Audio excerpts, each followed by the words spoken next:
you guys and look at you. I do a lot of public speaking, but I'm never as nervous as when I speak to you guys, and that just means I get more and more nervous because there's more and more of you every day and every year, it seems.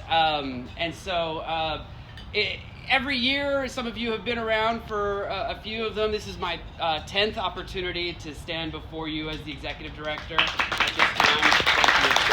Thank you. And every year I talk about how it's been a wild and crazy year that we could never predicted, but just wait until next year and what happens. Always to a little bit of laughter and disbelief, and then it happens. 10 times in a row, actually. And so I stand before you guys here today saying it has been a wild and crazy year, but just get ready for what's going to happen next year. I actually kind of stole my own thunder because I wrote everything that I wanted to say in an email that I sent out to everybody. So, but maybe some of you didn't get a chance to finish it, so I'll steal. I can't sue myself for copyright. I'm not that good of a lawyer yet, but. And I want you guys to enjoy your meals and to chat and spend some good time together and stay and enjoy yourselves. But just, it goes without saying that, I came here 10 years ago as a staff attorney, named the executive director, but working as a staff attorney. And I work right alongside of the man who was the director before I was, and an attorney, John Blatz, who's here.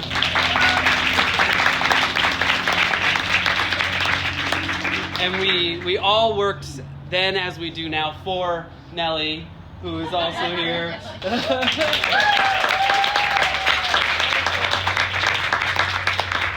And Sarah Morales, who is, I think, already enjoying her vacation, and she's rightfully so. But, I started my career as a staff attorney at another organization, and I was one of the first nonprofit pro bonos that walked into what at the time was the brand new, biggest, largest detention center in the country in Pearsall, Texas.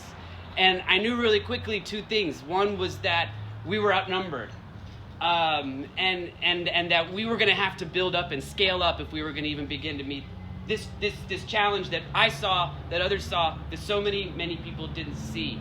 But I also knew that we were never going to be out of this asymmetrical relationship with the government. They're always going to have more people and more money and more bad ideas than we could ever even dream up. And over the past 10 years, we really have committed ourselves to building up our organization to really be able to contend and step toe-to-toe with the government and meet it at every venue, in every arena that it chooses to harm and attack us and the clients and communities we serve, that we would meet them there and we would beat them at their own game.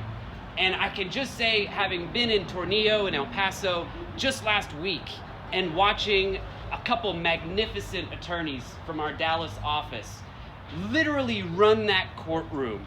And I saw a trial attorney who had the look in his eyes that I once had when I first stepped into court facing down those trial attorneys. We ran that court, and they did it for the protection and for the betterment of those kids who were unlucky enough to be in that situation, but lucky enough to have RAICES lawyers and RAICES as an organization standing behind them. It made a huge difference.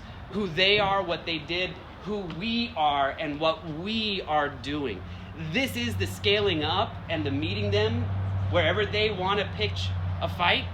And what I see now is an organization that can actually move beyond that, beyond being ready, beyond being able to respond, but into a position where we can take charge, where we can create moments that hundreds of thousands, if not millions of people can watch and appreciate and catalyze their support for us, for what we do for others, and that we can bring fights to them that they were not expecting before.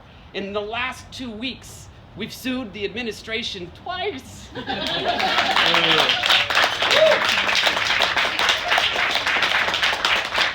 RAICES v. Trump exists. I can retire now. And there are more lawsuits coming. And there are more lawyers coming. And there is more funding coming. We have set out a very ambitious plan for 2019 to use the funds that we received so graciously this summer, but also to leverage this rare position that we have now to continue to support those people that were so harmed this summer, but also to be here for los demás, those who are still coming, those who have not been helped and who do not know that we are here looking to help them. So it's with complete awe that I look around at all of your faces and think about the work that you do. I am one of you. I am on this team. I am a worker, I'm a lawyer, I'm a nonprofit attorney for life. And there's nothing that makes me more happy at the end of the day. I never worry about the fight. I never worry about the adversaries that we're up against. It's whether we can pull together as an organization, as a team, and as a movement. That's the only question. Because if we can do that, then we can take this fight to them and we can win. And it's going to be a win for us. It's going to be a win for our clients. It's going to be a win for this country.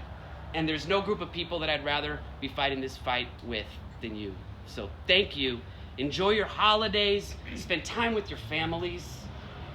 Make families. No. Get a chance. No. Hey, Jonathan. Can you make sure everybody got it on it? I'm not here.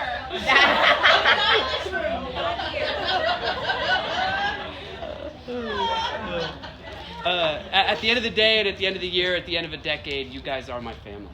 And I love you all very, very much. And I look forward to another year and another decade and another lifetime of working with you and for you. So enjoy your meal, enjoy your holidays, and thank you guys very much. And take home your ornament. Put it on your tree, put it on your dog.